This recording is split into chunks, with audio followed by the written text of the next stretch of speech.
Hi friends, welcome back to VN vlogs. അപ്പോൾ ഇന്ന് നമ്മുടെ വണ്ടിക്ക് ഒരു ട്രിപ്പ് കിട്ടിയിട്ടുണ്ട് കേട്ടോ. അത് തമിഴ്നാട്ടിലേക്കാണ്. തമിഴ്നാട്ടിലെ മസനഗുഡി എന്ന് പറയുന്ന സ്ഥലത്തേക്കാണ് കേട്ടോ. അപ്പോൾ നമ്മളിന്ന് പോകുന്നത് കുറച്ച് ഫാമിലിയെ കൊണ്ടല്ല, കുറച്ച് കലാകാരന്മാരാണ് വണ്ടിയിലുള്ളത് കേട്ടോ. എന്ത് കലയാണെന്നുള്ളത് അല്ലെങ്കിൽ എന്ത് കലാകാരം എന്നുള്ളത് നമുക്ക് വഴിയെ പറയാം. അങ്ങനെ ഞങ്ങൾ തമിഴ്നാടിൻ്റെ ഫോറസ്റ്റിലേക്കാണ് കടന്നു കേട്ടോ. അപ്പോൾ തന്നെ ആദ്യം കണ്ടത് ഒരു കാട്ടാനയാണ്. അതിനുശേഷം ഒരു കാട്ടിയെ കാണുന്നുണ്ട്. പിന്നെ ഞങ്ങൾ വൈകുന്നേരമായി ഞങ്ങൾ മസനഗുഡി എത്തിയപ്പോൾ അപ്പം റോട്ടിലൊക്കെ നിറയെ മാനുകളും ഒത്തിരി അനിമൽസ് ഉണ്ടായിരുന്നു കേട്ടോ ആ റോട്ടിലൊക്കെ. അപ്പോൾ ഇതുവഴി സഞ്ചരിക്കാൻ താല്പര്യമുള്ളവർക്ക് അല്ലെങ്കിൽ സഞ്ചരിക്കുകയെന്നുണ്ടെങ്കിൽ തീർച്ചയായിട്ടും നിങ്ങൾക്ക് ഒത്തിരി അനിമൽസിനെയൊക്കെ കാണുന്നതിനുള്ള ഒരു ലക്ക് കാണാൻ സാധിക്കുന്നുള്ളത് ഈ റോഡിൻ്റെ പ്രത്യേകതയാണ് കേട്ടോ. പിന്നെ മസനഗുഡി എന്ന് പറയുന്നത് നമ്മൾ മൈസൂർക്ക് പോകുന്ന റൂട്ടിൽ, ഗൂഡല്ലൂരിൽ നിന്ന് മൈസൂർക്ക് പോകുന്ന റൂട്ടിൽ തൊപ്പക്കാട് എന്ന് പറയുന്ന സ്ഥലത്ത് നിന്ന് വലത്തോട്ട് തിരിഞ്ഞാൽ അത് ഒരു 6 കിലോമീറ്റർ ചെന്ന് കഴിഞ്ഞാൽ ഒരു ഗ്രാമത്തിലെത്തും. ആ സ്ഥലമാണ് കേട്ടോ മസനഗുഡി എന്ന് പറയുന്നത്. ആ മസനഗുഡി ഏകദേശം 1 കിലോമീറ്റർ തന്നെ ചുറ്റളവുള്ളൂ. അത് കഴിഞ്ഞാൽ വീണ്ടും ഫോറസ്റ്റ് തന്നെയാണ്. അപ്പോൾ ഞങ്ങൾ രാത്രി അവിടെ എത്തിയപ്പോൾ രാത്രി ഞങ്ങൾ സ്റ്റേ ചെയ്തു. പിറ്റേ ദിവസം രാവിലെ വീണ്ടും ഞങ്ങൾ കാട് കാണാൻ വേണ്ടിയിട്ട് വണ്ടി എടുത്ത് ഇറങ്ങിയിട്ടാണ്.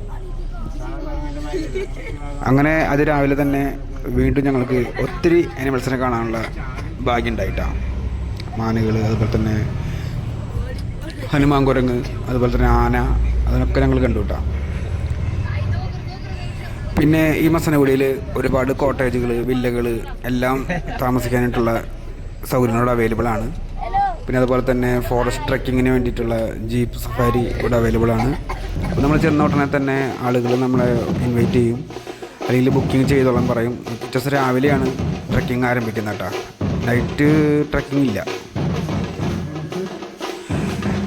അപ്പോൾ ഇത് കണ്ടപ്പോൾ നിങ്ങൾക്ക് മനസ്സിലായില്ലേ എൻ്റെ വണ്ടിയിൽ ഉണ്ടായിരുന്ന കലാകാരന്മാർ ആരായിരുന്നു അല്ലെങ്കിൽ എന്ത് കലയായിരുന്നു എന്നുള്ളത്. അപ്പോൾ ഇത് മസനഗുഡിയിലെ ഒരു അമ്പലമാണ്.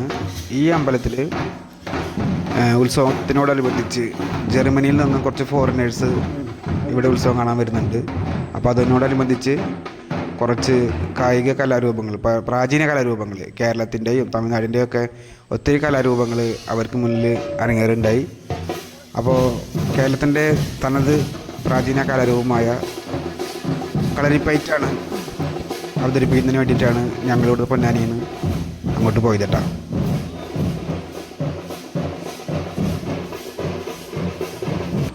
അപ്പോൾ നമുക്കിനി കുറച്ച് കളരിപ്പയറ്റിൻ്റെ ആയുധ അഭ്യാസങ്ങളൊക്കെ കാണാം കേട്ടോ.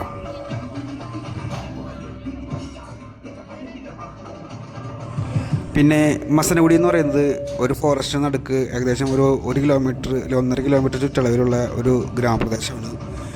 അവിടെ പെട്രോൾ പമ്പുണ്ട്, അതുപോലെ തന്നെ പോലീസ് സ്റ്റേഷനുണ്ട്, അതുപോലെ ഹോട്ടൽസുകളുണ്ട്, അങ്ങനെ ചെറിയ ചെറിയ ഷോപ്പുകളൊക്കെ ഉണ്ട് കേട്ടോ. അപ്പോൾ നമുക്ക് വരുന്നവർക്ക് അത്യാവശ്യം വേണ്ട എല്ലാ സാധനങ്ങളും സാമഗ്രികളും സൗകര്യങ്ങളൊക്കെ ഈ മസനഗുഡി എന്ന് പറയുന്ന ഗ്രാമത്തിലുണ്ട് കേട്ടോ. പിന്നെ ഈ ക്ഷേത്രം എന്ന് പറയുന്നത് മസനഗുഡി ടൗണിൽ നിന്നും ഏകദേശം കുറച്ച് മാറി ഉൾപ്രദേശത്താണ് കേട്ടോ. അതുകൊണ്ട് ഇവിടെ ഫോണിന് റേഞ്ച് കാര്യങ്ങളൊന്നും ഇല്ല കേട്ടോ അവിടെ. അങ്ങനെ ഞങ്ങൾ കളരിപ്പയറ്റ് അഭ്യാസമൊക്കെ കഴിഞ്ഞതിന് ശേഷം ഞങ്ങൾ അവിടെ നിന്ന് വീണ്ടും തിരിച്ച് പൊന്നാനിലേക്ക് യാത്ര തിരിച്ചു കേട്ടോ. അപ്പോൾ ഞങ്ങൾ ആനയെയും കാട്ടുപോത്തിനെയൊക്കെ കണ്ടു. അപ്പോൾ മസനഗുഡി വഴി പിന്നെ ഞങ്ങളുടെ യാത്രയിൽ ഞങ്ങൾക്ക് ചെറുതായിട്ട് കാട്ടാനയുടെ ചെറിയൊരു ആക്രമണമൊക്കെ ഉണ്ടായി. അപ്പോൾ ഇതുപോലെയുള്ള റോഡുകളിൽ സഞ്ചരിക്കുമ്പോൾ ആനകളെയോ മറ്റു മൃഗങ്ങളെ കണ്ടു കഴിഞ്ഞാൽ അവയെ പ്രകോപിതരാക്കാതിരിക്കാൻ പ്രത്യേകം ശ്രദ്ധിച്ച് യാത്ര ചെയ്യുക. അപ്പോൾ ഇതുപോലുള്ള കൂടുതൽ ട്രാവൽ വ്ളോഗ്സ് വീഡിയോസിന് വേണ്ടി എൻ്റെ ചാനൽ സബ്സ്ക്രൈബ് ചെയ്യുക, സപ്പോർട്ട് ചെയ്യുക. Thank you.